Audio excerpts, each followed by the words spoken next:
கர்த்தர் பெரியவர்.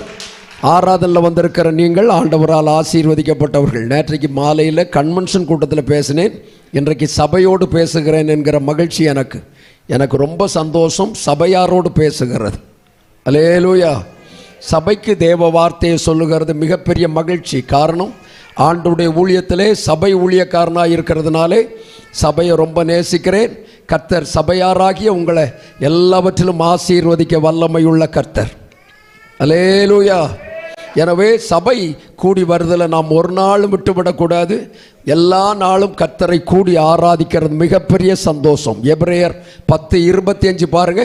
எபிரேயர் 10வது அதிகாரம் 25வது வசனம் பாருங்க. சபை கூடி வருதலை சிலர் விட்டு விடுகிறது போல நாமும் விட்டு விடாமல் ஒருவருக்கொருவர் புத்தி சொல்ல கடவோம். நாளானது சமீபித்து வருகிறதை எவ்வளவாய் பார்க்கிறீர்களோ அவ்வளவாய் புத்தி சொல்லுங்கள். சபை கூடி வருவதை குறித்த புத்தி சபைக்கு ஜனங்களுக்கு சொல்லிக்கொண்டே இருக்கணும். சபைக்கு வாருங்க வாருங்க வாருங்க என்று விசுவாச பிள்ளைகள் சொல்லணும். ஊழியக்காரர்கள் சொன்னால் இவங்களுக்கு ஏதோ ஒரு ஆதாயம் இருக்கு போல இருக்கு, அதனால தான் சொல்லுகிறார்கள் என்று நினைத்து விடுவார்கள். நீங்கள் கூப்பிட்டீங்கன்னா அப்படி நினைக்க மாட்டாங்க. நீங்கள் கூப்பிட்டா யாரும் தடை பண்ண மாட்டாங்க, வர்றேன்னு சொல்லுவாங்க. கண்டிப்பாக நீங்கள் பிரயாசப்பட்டீர்களானால் அவர்கள் வந்து சேருவார்கள். அல்லேலூயா. 122ஆம் சங்கீதத்தில் பாருங்க. 122ஆம் சங்கீதத்தில் அந்த 1வது வசனம் வாசிங்க பார்க்கலாம். 122வது சங்கீதம். கர்த்தருடைய ஆலயத்திற்கு போவோம் வாருங்கள் என்று அவர்கள் எனக்கு சொன்ன பொழுது மகிழ்ச்சியாயிருந்தேன். இன்றைக்கு நம்முடைய தேசத்தில் உள்ளவர்கள் என்ன சொல்ல விரும்புகிறார்கள்? கர்த்தருடைய ஆலயத்துக்கு போவோம் வாருங்க அப்படின்னு சொன்னால் மகிழ்ச்சியாக இருக்கிறார்கள். எப்போ கூப்பிடுவாங்க நான் வரலாம் என்று எதிர்பார்த்து கொண்டிருக்கிறார்கள். யார் கூப்பிட்டா வருவாங்க அதை ரொம்ப கவனமாக கவனிக்கணும். பார்த்துக்காங்க, யார் கூப்பிட்டா வருவாங்க. சகரியா தீர்க்கதரிசன புஸ்தகம் 8வது அதிகாரம் அதன் கடைசி வசனம் பாருங்க. சகரியா தீர்க்கதரிசன புஸ்தகம் 8வது அதிகாரம் கடைசி வசனம். அந்நாட்களில் பலவித பாஷைக்காரரில் புறஜாதியாரில் 10 மனுஷர் ஒரு யூதனுடைய வஸ்திர தொங்கலை பிடித்து கொண்டு தேவன் உங்களோட இருக்கிறார் என்று கேள்விப்பட்டோம், ஆகையால் உங்களோட கூட போவோம் என்று சொல்லி அவனை பற்றி கொள்வார்கள் என்று சேனைகளின் கர்த்தர் சொல்லுகிறார். சகரியா தீர்க்கதரிசன புஸ்தகத்தில் கர்த்தர் சொல்லுகிறார், யார் கூப்பிட்டா சபையார் ஜனங்கள் வருவார்கள் என்றால் கர்த்தர் யாரோடு இருக்கிறாரோ அவர்கள் கூப்பிட்டா ஜனங்கள் ஓடி வர ஆவலாய் காத்திருக்கிறார்கள். அல்லேலூயா.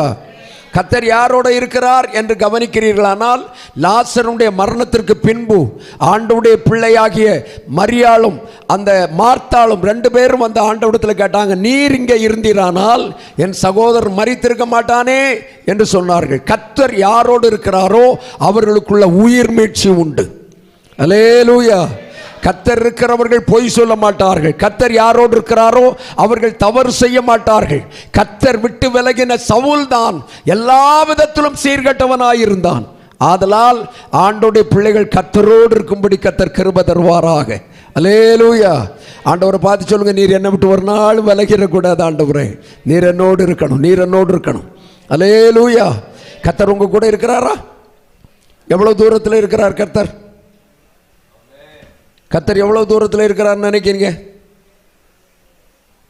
சோத்திரம். அப்போஸ்தலர் 17வது அதிகாரம் 27வது வசனம் வாசி பாருங்க.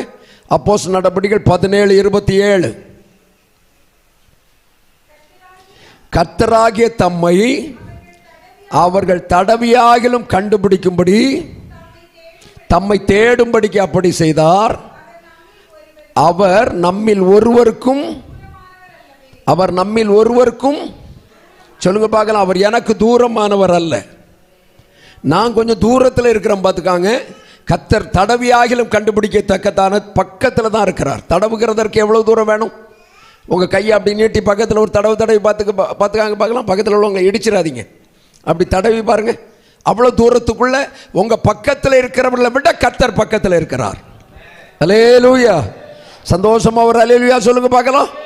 எவ்வளவு தூரத்தில் இருக்கிறார்? தடவியாகிலும் கண்டுபிடிக்கிற தூரத்துக்குள்ள. நிறைய பேர் கர்த்தரை தேடுறதுக்கு எங்கெல்லாமோ ஓடுவாங்க. பார்த்துக்காங்க, எங்கெல்லாமோ ஓடுவாங்க. நிறைய பேருக்கு ஆசை எங்கேயாவது கொஞ்சம் தீர்க்க தரிசனம் சொல்லணும், கர்த்தர் அங்கே தான் இருக்கிறார் போல இருக்குன்னு நினச்சிட்டு மக்கள் வெள்ளம் ஏறி பஸ் ஏறி வாகனம் ஏறி படாத பாடுபட்டு கூட்டங்களுக்கு ஓடி அங்கே போய் பார்த்தா அங்கே தீர்க்க தரிசனம் 4 பேருக்கு ஏதோ சொல்லுவாங்க. அதுக்கு பிறகு தீர்க்க தரிசனம் கேட்காம வாழ்க்கை வெறுத்து ஓடி வருவாங்க. கர்த்தர் எங்கே இருக்கிறார் என்றால் நம்ம தொடுகிற தூரத்திற்குள்ள கர்த்தர் இருக்கிறார். எத்தனை பேர் நம்புறீங்க? அந்த சங்கீதம் 5:12 பாருங்க. நீர் நீதிமானை ஆசீர்வதித்து காருண்யம் என்னும் கேடகத்தினால் அவனை என்ன செய்கிறீர்? சூழ்ந்திருக்கிறீர். கர்த்தர் நம்ம சூழ்ந்திருக்கிறார். அல்லேலூயா. சந்தோஷமா ஒரு அல்லேலூயா சொல்லுங்க. கர்த்தர் நம்ம சூழ்ந்திருக்கிறார். உன் பக்கத்தில் 1000 பேரும் உன் வலதுபுறத்தில் 10,000 பேர் விழுந்தாலும் அது உன்னை என்ன செய்யாது? அணுகாது. யாரும் நம்ம தொட முடியாது. காரணம், நம்மை சுற்றிலும் கர்த்தர் இருக்கிறார். கர்த்தர் இருக்கிறதுனால ஒருத்தரும் ஒரு காரியமும் செய்ய முடியாது. எனவே தேவ பிள்ளைகள் முதலாவது கர்த்தருடைய ஆலயத்திற்கு ஜனங்களை அழைக்கணும். அல்லேலூயா. இந்த வருஷம் கன்வென்ஷன் நோட்டீஸு யாராவது ஒரு 10 பேருக்கு கொடுத்துருப்பீங்களா? கை தூக்குங்கன்னு சொல்ல வரல, சொன்னால் கஷ்டமாயிரும். பற்றியோ சிலர் பொய் வேறையும் சொல்லிடுவாங்க. அதனால் அந்த பொய் சொல்ல வைக்கக்கூடாது. பொய்யர் அனைவரும் 2ஆம் மரணமாகி அக்கினியும் கந்தகம் எரிகிற கடலில் பங்கடைவார்கள் எழுதியிருக்கு. பற்றியோ ஒருவேளை இங்கே கொஞ்சம் மீதி நோட்டீஸ் இருக்கிறது மாதிரி எனக்கு தெரியுது. இவ்வளோ போல தான் நோட்டீஸ் மீதி இருக்காயா? அவ்வளோதான். அந்த நோட்டீஸை கூட கொடுத்து நீங்கள் கூப்பிடுகிறத விட ரொம்ப அழகாக நீங்கள் போய் கூப்பிட்டா ரொம்ப சந்தோஷமாக இருக்கும். நீங்கள் கூப்பிடுகிறது ரொம்ப ஆசீர்வாதமாக இருக்கும். நான் சின்ன அந்த பைபிள் காலேஜ் படிக்கிற பொழுது எனக்கு 17 வயது. அந்த 17 வயதில் எனக்கு பாடம் எடுத்ததான ஒரு ஆசிரியர் விக்டர் சுவாமிதாஸ் அப்படிங்கிற ஒரு ஐயா. அந்த ஐயாவை பார்த்தா மனுஷ பிறவி மாதிரியே இருக்க மாட்டார். காரணம், இவ்வளோ ஹைட்டில் அவருக்கு இடுப்பு இருக்கும், அதுக்கு மேலே ஒரு சின்ன தலை மாதிரி இருக்கும். பார்க்கறதுக்கு ஜோக்கர் மாதிரியே இருப்பார். அவருடைய அடக்க ஆராதனை, அவர் மரித்து போய்விட்டார். அவருடைய அடக்க ஆராதனையை காலம் சென்ற பரிசுத்தவான் சாம் சுந்தரம் அவர்கள் நடத்தினார்கள். அந்த அடக்காராதனை நடத்துகிற பொழுது எனக்கு கற்றுத்தந்த ஆசிரியர் அல்லவா, அதனால் அந்த அடக்காராதனைக்கு போயிருந்த திரள் கூட்ட ஜனங்கள் நின்றார்கள். எனக்கு அறிவு சரியாக இருந்தால் ஒரு 10-30,000 பேருக்கு மேலே அந்த அடக்காராதனில் நின்றுருப்பாங்க. அந்த அடக்காராதனில் நின்று கொண்டிருக்கிற பொழுது அந்த சாம் சுந்தரம் ஐயா சொன்னார், இந்த விக்டர் சுவாமிதாஸ் மூலமாக ரட்சிக்கப்பட்டவங்க கையை தூக்குங்கன்னு சொன்னார். அப்போது ஒரு 15,000 பேர் கை தூக்கியிருப்பாங்க. அதில் சிலருக்கு சாட்சி சொல்வதற்கு வாய்ப்பு கொடுக்கிறேன்னு சொல்லி சாம் சுந்தரம் ஐயா சாட்சி கொடுக்க அவருக்கு அனுமதி கொடுத்தார்கள். அதில் சிலர் சாட்சி சொன்னார்கள். அதில் ஒரு தகப்பனார் சொன்ன சாட்சி, நான் இந்த சேரிக்குள்ள கூவம் அள்ளுகிற அந்த அந்த நதிக்கரையில், அந்த கூவம் இருக்கிறதான அந்த ஆற்றங்கரையில் இருக்கிற குப்பையை பொறுக்கிற மனுஷையா, ஒரு நாள் நல்ல ட்ரெஸ் கொடுத்தது கிடையாது, ஒரு நாள் நல்ல சாப்பாடு சாப்பிட்டது கிடையாது. அந்த நிலையில் இருக்கிற பொழுது இந்த விக்டர் சுவாமிதாஸுங்கிறவர் கவர்மெண்ட்டில் உயர்ந்த வேலை பார்த்து கொண்டிருந்தவர் என்னை தேடி அந்த கூவாத்து கரையில் வருவார். பார்த்துக்காங்க, வந்து அதில் ஒரு பேப்பரை விரித்து அதில் உட்கார்ந்துக்கிட்டு எனக்கு ஆண்டவர் இயேசுவை சொல்லி தருவார். எனக்கு ஆச்சரியமாக இருக்கும். இவ்வளோ உயர்ந்த மனிதன், இவ்வளோ மேன்மையான மனிதன், எந்த கஷ்டமும் இல்லை, பணத்துக்கு கஷ்டம் இல்லை, அவருக்கு குடும்பத்தில் எந்த நெருக்கமும் இல்லை, என்ன தேடி இந்த கூவாத்து கரையில் வந்து எனக்கு சுவிசேஷ சொல்ல வந்தாரே, அந்த ஐயா சுவிசேஷ சொல்லலைன்னா இந்த மகத்துவமான இயேசுவை கண்டிருக்கவே மாட்டேன். ஆச்சரியமா சொன்னார். ஆச்சரியமா இருந்தது. ஒரு சகோதரி வந்து அந்த மரண அடக்காராதல்ல சாட்சி சொன்னார்கள். என்னுடைய வீட்டிற்கு ஞாயிற்றுக்கிழமை காலையில் வந்துருவார், 7 மணிக்கே வந்துருவார். வந்து எம்மா சர்ச்சைக்கு வாடன்னு கூப்பிடுவார். நான் இல்லையா நிறைய வேலை இருக்குன்னு சொல்லுவேன். ஐயா ஒரு வெட்கப்பட மாட்டார். என் தகப்பனை போல என் வீட்டில் வந்து என் அடுக்கலையில் உட்கார்ந்து நான் இறைச்சி வெட்டுறதுக்கு பதில் அவர் இறைச்சி வெட்டி தந்து என் வீட்டிலேயே வேலை செய்து எப்படியாவது எடுத்துட்டு போயிடுவார். பார்த்துக்காங்க, அப்படி ஆராதனைக்கு வந்ததுனால தான் இன்றைக்கு நான் ஒரு தேவ மனுஷியாய் நிற்கிறேன் என்று சொன்னார்கள். அல்லேலூயா. கரத்தை உயர்த்தி சந்தோஷமா ஒரு அல்லேலூயா சொல்லுங்க பார்க்கலாம். இந்த நெல்லறை கோணத்தில் இருக்கிற ஒவ்வொரு ஜனங்களும் கர்த்தருக்குள் வர வேண்டுமானால் நீங்கள் கர்த்தரோடு இருக்கிறது மட்டுமல்ல, கர்த்தருடைய ஆலயத்திற்கு போவோம் வாருங்கள் என்று அன்போடு அழைக்கிறது ஒரு பெரிய ஆசீர்வாதம். அல்லேலூயா. நீங்க அழைச்சி அவங்க வரலன்னா அந்த கணக்கு கர்த்தருக்கு கொடுக்கணும். ஆனா நீங்க அழைக்காம இருந்தீங்கன்னா நீங்க கர்த்தருக்கு கணக்கு கொடுக்கணும். அதனால ஆண்டவரிடத்துல வாருங்கன்னு உங்க ஜனங்களை அன்போடு அழைக்கணும். உங்க வார்த்தையை கேட்டு வர்ற ஆவலோடு காத்திருக்கிறார்கள். அல்லேலூயா. யார் யாரெல்லாம் நம்புறீங்க? யார் யாரெல்லாம் நம்புறீங்க? சங்கீதம் 122:2 பாருங்க. அதில் ஒரு வார்த்தை இருக்கு பாருங்க. எருசலேமே உன் வாசல்களின் கால்கள் நிற்கலாயிற்று. ரொம்ப கவனமாக கவனிங்க. ஆண்டவருடைய பிள்ளைகள் சபைக்கு கூப்பிட்டா மட்டும் போதாது, நீங்களும் சபையில் நில நிற்கணும். அல்லேலூயா. சிலர் இந்த போஸ்ட் மாதிரி அப்படி நின்று வழிகாட்டிக்கிட்டே இருப்பாங்க, பார்த்துக்காங்க. சபைக்கு வர மாட்டாங்க. அவங்க அந்த பக்கத்தில் நிற்பாங்க. நின்றுட்டு அதான் சர்ச்சு போங்கண்ணே, அங்கே போனால் சமாதானமாக இருக்கும், அங்கே போனால் சந்தோஷமாக இருக்கும், அங்கே போனால் ஆசீர்வாதமாக இருக்கும்னு சொல்லுவாங்க. ஆனால் அவங்க என்ன செய்ய மாட்டாங்க? வர மாட்டாங்க. சிலர்லாம் அந்த காக்கா மாதிரி, பேழைக்குள்ளே போன காக்கா மாதிரி போக்குவரத்து பண்ணிக்கிட்டே இருப்பாங்க. ஒரு நாள் வருவாங்க, 3 நாள் அவங்கள காணாது. அதுக்கப்புறம் 4வது வாரம் வருவாங்க, 5வது வாரம் காணாது. போக்குவரத்து செய்கிற காக்கா மாதிரி இருப்பாங்க. அப்படிப்பட்ட ஆட்கள் சபையில் மிக முக்கியமானவர்கள் என்று நினைத்து விடக்கூடாது. அவர்கள் சபையில் துன்மார்க்கர்கள் தான். பிரசங்கி புஸ்தகம் 8வது அதிகாரம் 10வது வசனம் வாசி பாருங்க பார்க்கலாம். பிரசங்கி புஸ்தகம் 8வது அதிகாரம் 10வது வசனம்.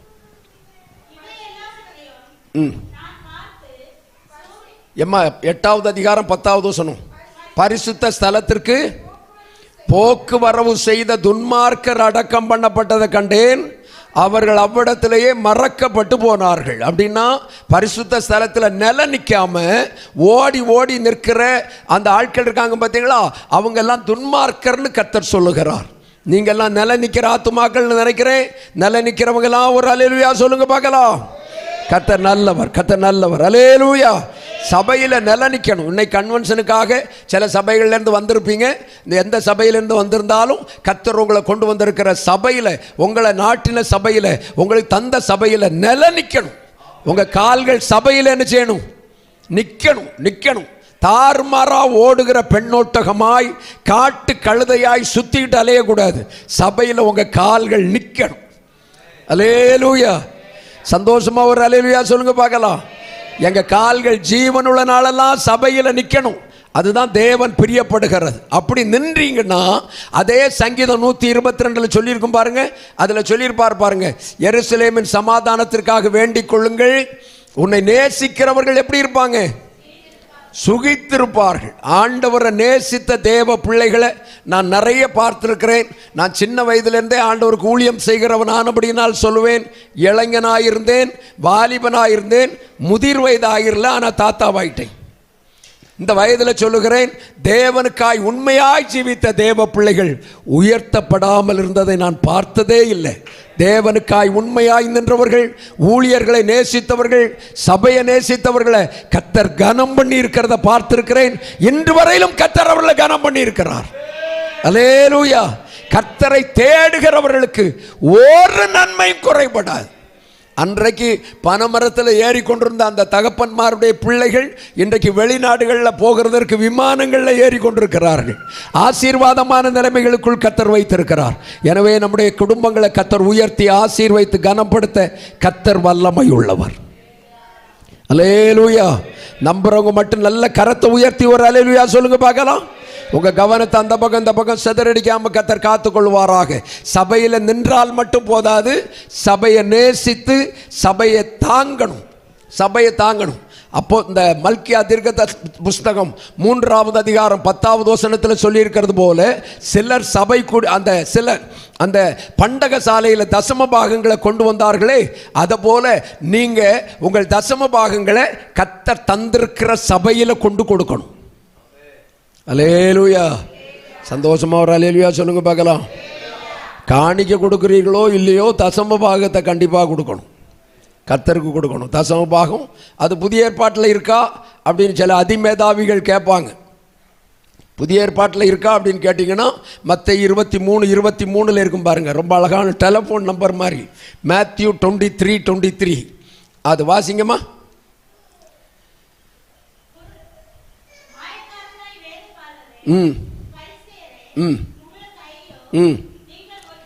நீங்கள் ஒற்றலாமிலும் வெந்தயத்திலும் ஜீரகத்திலும் தசமாகம் செலுத்தி நியாய பிரமாணத்தில் கற்பித்த நீதியையும் இரக்கத்தையும் விசுவாசத்தையும் விட்டுவிட்டீர்கள். இவைகளையும் செய்ய வேண்டும். அவைகளையும் விடாதிருக்க கடவன். அல்லேலூயா. அப்படின்னு அர்த்தம் என்ன? தசமபாக காணிக்க கொடுக்குறவங்க கொஞ்சம் இரக்கமும் நீதி நியாயமும் செய்யணும். அல்லேலூயா. சந்தோஷமா ஒரு அல்லேலூயா சொல்லுங்க பார்க்கலாம். தசம பாகமே கொடுக்க மாட்டோம், இது கடையில் எங்க இறக்கம் செய்யுது. ஆண்டவருடைய பிள்ளைகள் நீங்க உங்க வருமானத்தில் கர்த்தர் வானத்தின் பலிகணைகளை திறக்கணுமான 2 காரியம் செய்யணும். ஒன்று, கர்த்தர் தருகிற 10 ரூபாயில் 1 ரூபாய் எடுத்து கர்த்தருக்கு கொடுக்கணும். 1 ரூபாயை உங்கள் பக்கத்தில் இருக்கிற தெரிந்த தேவனுக்கு பயப்படுகிற ஏழைகள் கஷ்டப்படுகிறவர்களை தாங்கணும். அதை செய்து பாருங்க, வானத்தின் பலகணிகளை கர்த்தர் திறந்து இடங்கொள்ளாமற் போக மட்டும் ஆசீர்வதிப்பார். அல்லேலூயா. சந்தோஷமா ஒரு அல்லேலூயா சொல்லுங்க பார்க்கலாம். நீங்க சிலவங்க கர்த்தருக்கு கொடுப்பாங்க, கை நீட்டி ஒரு சின்ன ஏழைக்கு கூட கொடுக்க மாட்டாங்க. அதனால ஏழைக்கு கொடுக்கணும்ட்டு குடிகாரனுக்கு கொடுத்துக்கிட்டு இந்த சலுவை பாய்ச்சிட்டு அடப்பான் பற்றியில் அவனுக்கு கொடுத்துக்கிட்டு அடக்கிறதில்ல. அவன் கொழுப்பு பிடிச்சி குடிச்சிட்டு அடப்பான், அவனுக்கு கொடுக்கறதில்ல. நல்ல தேவ பிள்ளைகளை ஜெபத்தோடு ஆராய்ந்து நம்ம சபையில் இருக்கிற ஏழை பிள்ளைகள், வயோதிப தாய்மார், குடும்பத்தில் பலரால் தள்ளிவிடப்பட்டவர்கள் இருப்பார்கள். அவர்களை கனம் பண்ணி நீங்கள் நேசித்தீர்களானால் கர்த்தர் உங்களையும் ஆசீர்வைத்து எல்லா நன்மையாலும் திருப்தியாக்குவார். அல்லேலூயா. அது ரொம்ப கர்த்தருக்குள் கனப்படுத்தப்படும். எனவே கர்த்தருக்கு அதை செய்கிறது மிக மேன்மை. அதை மாதிரி எபிரேயர்கள் நிருபம் 7வது அதிகாரம் 2வது வசனம் வாசி பாருங்க பார்க்கலாம். எபிரேயர்கள் நிருபம் 7வது அதிகாரம் 2வது வசனம். இவனுக்கு ஆபிரகாம் எல்லாவற்றிலும் தசம பாகம் கொடுத்தான். இது பழைய ஏற்பாட்டில் இருக்கா புதிய ஏற்பாட்டில் இருக்கா? எபிரேயர் எதில் இருக்குமா? புதிய ஏற்பாட்டில் தானே. அப்போ புதிய ஏற்பாட்டில் கொடுக்க சொல்லியிருக்கா? ஆபிரகாம் செய்ததை இங்கே சொல்றார். புதிய ஏற்பாட்டில் உள்ள நீங்களும் செய்யணும்னு. மெல்கிசேதேக்குக்கு ஆபிரகாம் எல்லாவற்றிலும் தசம பாகம் கொடுத்தான். அதனால நீங்களும் தசம பாகத்தை என்ன செய்யணும்? கொடுக்கணும். யாருக்கு கொடுக்கணும்? இது பெரிய கேள்வி இல்லையா? யாருக்கு கொடுக்கணும்? இது நிறைய பேருக்கு தெரியாது. நிறைய பேர் என்ன நினைக்கிறாங்கன்னா, கொஞ்சம் நல்லா பிரசங்கம் பண்ணுறவங்க, கொஞ்சம் டிவியில் வந்து கையை காட்டுறவங்க, கொஞ்சம் டான்ஸ் எல்லாம் ஆடுறவங்கள பார்த்தோன்னா அவங்களுக்கு தான் கொடுக்கணும் போல இருக்குது அப்படின்னு நினச்சிடுறீங்க. நிறைய பேர் மிஷினரி ஊழியத்துக்கு கேட்குறாங்க. அதுதான் அவங்க பயங்கர ஊழியம் செய்கிறாங்க பார்த்துக்கோங்க. ராஜஸ்தானில், வட இந்தியாவில், பீகாரில், அங்கே இங்கேனெல்லாம் ஊழியம் செய்கிறாங்க, அதுக்கு தான் கொடுக்கணும் அப்படின்னு நினைக்கிறீங்க. நான் உங்களுக்கு சொல்லுகிற வசனத்தை கவனிங்க. உபாகம புஸ்தகம் 12வது அதிகாரம் 13வது வசனம். உபாகமும் 12வது அதிகாரம் 13வது வசனம். எங்க எங்க எங்க அவங்க சத்தமா வாசிங்க பார்க்கலாம். எனக்கு எந்த இடமெல்லாம் எல்லாரும் சொல்லுங்க பார்க்கலாம். எங்க எல்லாம் கொடுக்கப்படாதான்? கண்ட இடமெல்லாம் என்ன செய்யப்படாது? நீ உன் சர்வாங்க தகன பலியை செலுத்தாதபடிக்கு எப்படி இரு? பக்கத்தில் உள்ளவங்களை பார்த்து சொல்லுங்க, கண்ட இடமெல்லாம் சர்வாங்க தகன பலியை என்ன செய்யப்படாது? செலுத்தப்படாது.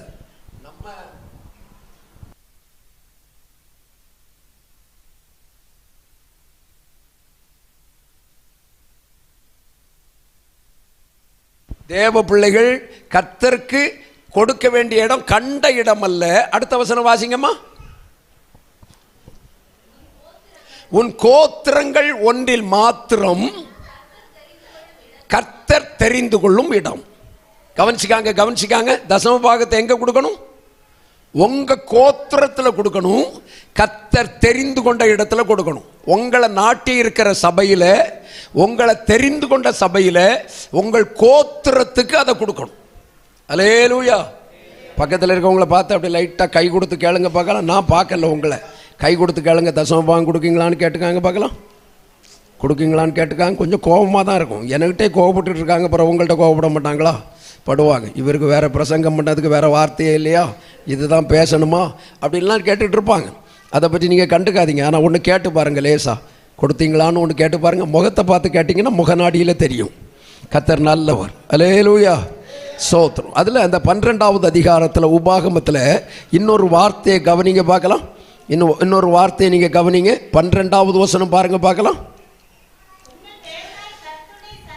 உங்கள் தேவனாகிய கர்த்தருடைய சன்னதியில் நீங்களும் உங்கள் குமாரரும் உங்கள் குமாரத்திகளும் உங்கள் வேலைக்காரரும் உங்கள் வேலைக்காரிகளும் உங்களோடு பங்கும் சுதந்திரமும் இல்லாமல் உங்களில் வாசலில் இருக்கிற லேவியன், உங்கள் வாசலில் இருக்கிற லேவியன் அண்டர்லைன் பண்ணணும். நான் எப்போவுமே என் பைபிளில் இப்படி ஒன்று வச்சுருப்பேன் பார்த்துக்காங்க, ஒரு பென்சில் அண்டர்லைன் பண்ணதுக்குனே வச்சுருப்பேன். யாராவது திடீர்னு பிரசங்கம் பண்ணிட்டா பைபிளில் அண்டர்லைன் பண்ணதுக்கு வச்சுருப்பேன். பென் வச்சு அண்டர்லைன் பண்ணினீங்கன்னா அது கொஞ்ச நாள் கழியும் போது அது ஒரு மாதிரி அந்த எழுத்தை நாசம் பண்ணிடும். பென்சில் வச்சு எழுதுனீங்கன்னா வேண்டாததை அழிச்சிடலாம். அப்போ கவனிச்சுக்காங்க, உங்கள் வாசலில் இருக்கிற லேவியனும் சந்தோஷப்படுவீர்களாக. உங்களை கர்த்தருக்குள்ள வழி நடத்த தேவன் இந்த நெல்லற கோணத்தில் இந்த தேவ மனுஷர்களை கர்த்தர் வைத்திருக்கிறார். அல்லேலூயா. சந்தோஷமா ஒரு அல்லேலூயா சொல்லுங்க பார்க்கலாம். பாஸ்டர் ஐயா சொன்னது மாதிரி அந்த பக்கத்தில் அந்த ஐயா சபையில் உள்ளவங்களையும் வாங்கன்னு சொல்லியிருக்கிறார். அவர்களும் வந்திருக்கிறார்கள். அப்போ பக்கத்தில் உள்ள சபையிலையும் வந்திருக்கிறீங்க. உங்கள் வாசலில் உங்களுக்காக திறப்பில் நிற்கிற தேவ மனுஷர்கள் உங்கள் காணிக்கைகள்னால சந்தோஷப்படணும். அல்லேலூயா. சந்தோஷமா ஒரு அல்லேலூயா சொல்லுங்க பார்க்கலாம். அதனால வர்ற போகிற ஊழியக்காரங்களுக்கெல்லாம் கொடுத்துடக்கூடாது. பார்க்கறதுக்கு கொஞ்சம் அழகாக இருக்காரு, ஜான் ஆபிரகாம் பாஸ்டருக்கு வாரி கொடுத்துருவோன்னு கொடுக்கக்கூடாது. எந்த ஊழியக்காரனுக்கும் கொடுக்கக்கூடாது. உங்கள் ஊழியக்காரனுக்கு தெரியாமல் இன்னொரு ஊழியத்திற்கு உங்கள் காணிக்கை கொடுக்கப்படக்கூடாது. கொஞ்சம் கஷ்டமாக இருக்கா? கஷ்டமாக இருக்கா? ஏற்கனவே நீங்கள் சில பொருத்தனை பண்ணி சில மிஷினரிகளுக்கு கொடுத்துருப்பீங்க. அந்த மிஷினரிகளுக்கு கொடுக்கறத இனி அந்த மிஷினரிக்கு கொடுக்கறதுக்கு முன்னாடி உங்கள் பாஸ்டர்கிட்ட கொடுத்து, இப்படி நான் ஏற்கனவே ஒரு மிஷினரி ஊழியத்தை தாங்கிட்டு இருக்கேன்னு சொல்லுங்கள். அந்த மிஷினரி உங்கள் கலெக்ஷனுக்கு உங்கள் வீட்டுக்கு வருவார் பற்றியெல்லாம், அவர்களை பார்த்து நீங்கள் உங்கள் பாஸ்டர்கிட்ட எங்கள் பாஸ்டர்கிட்ட கொடுத்துருக்கேன், நீங்கள் போய் வாங்குங்கன்னு சொல்லுங்கள் பார்க்கலாம். நல்லவனாக இருந்தால் பாஸ்டர்கிட்ட வந்து வாங்கிட்டு போவான். கள்ளனாக இருந்தால் எடுப்பான், ஓட்டம். அவன் அதுக்கு பிறகு அந்த பக்கமே என்ன செய்ய மாட்டான், வரமாட்டான். ஏம்னா எங்களுக்கு தெரியும் நல்ல ஊழியக்காரன் யார், கள்ள ஊழியக்காரன் யார், மிஷனரி ஊழியத்தை சொல்லி ஏமாத்துக்கவன் யார், எந்த எல்லாரையும் எங்களுக்கு தெரியும். அதனால தயவு செய்து உங்கள் காணிக்க உங்கள் ஊழியக்காரனுடைய கரத்தில் போகணும். அந்த கரத்தில் கொடுக்குற அந்த ஊழியத்தில் ஒரு சின்ன பிரதிபலனை தான் தேவ மனுஷன் இந்த கன்வென்ஷன் கூட்டங்கள் எல்லாம் சந்தோஷமாக நின்று நடத்துகிறார். அல்லேலூயா. சந்தோஷமாக ஒரு அல்லேலூயா சொல்லுங்க பார்க்கலாம். இந்த கூட்டங்கள்லாம் நடத்துறதுக்கு பிறகு வேற ஏதாவது பணம் நீங்கள் கொடுக்கறதான். நீங்கள் கொடுக்கலன்னா எப்படியாவது கஷ்டப்பட்டு கன்வென்ஷன் நடத்தி முடிப்பார்.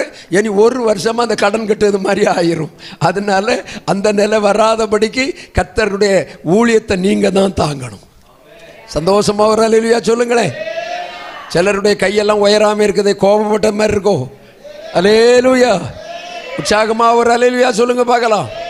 இந்த 4 நாட்கள் கன்வென்ஷனுக்கு சாப்பாடெல்லாம் வச்சு இவ்வளோ பெரிய கிராண்டாக செய்யும்போது நீங்கள் உங்கள் வீட்டு சாப்பாட்டை கொண்டு கொடுக்கணும். அப்படின்னா உங்கள் வீட்டு அரிசி, உங்கள் வீட்டு மசாலா, உங்கள் வீட்டு மளிகை சாமான்கள் எல்லாம் கொண்டு வந்து கொடுக்கணும்.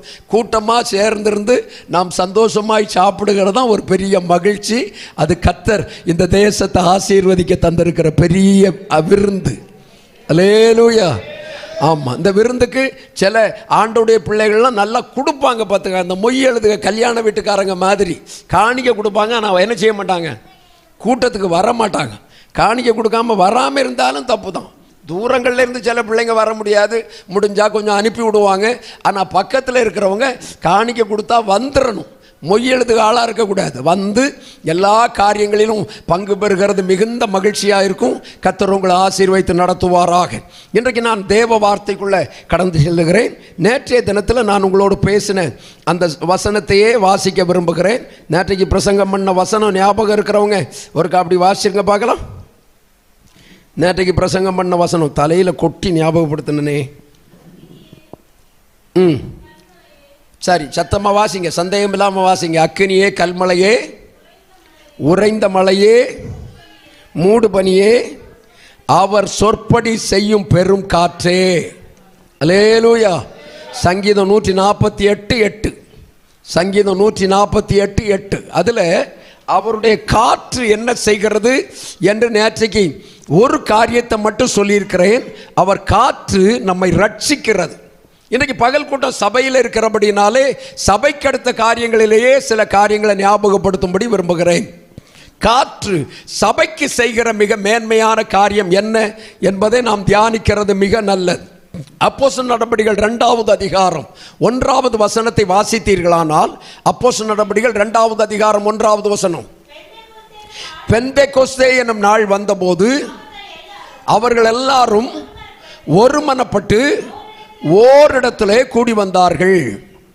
அடுத்த வசனம் கூட, அப்பொழுது பலத்த காற்று அடிக்கிற முழக்கம் போல வானத்திலிருந்து சடுதியாய் ஒரு முழக்கம் உண்டாயிற்று. பலத்த காற்று அடிக்கிற முழக்கம் பெந்தெகொஸ்தே என்னும் நாளிலே வந்தது.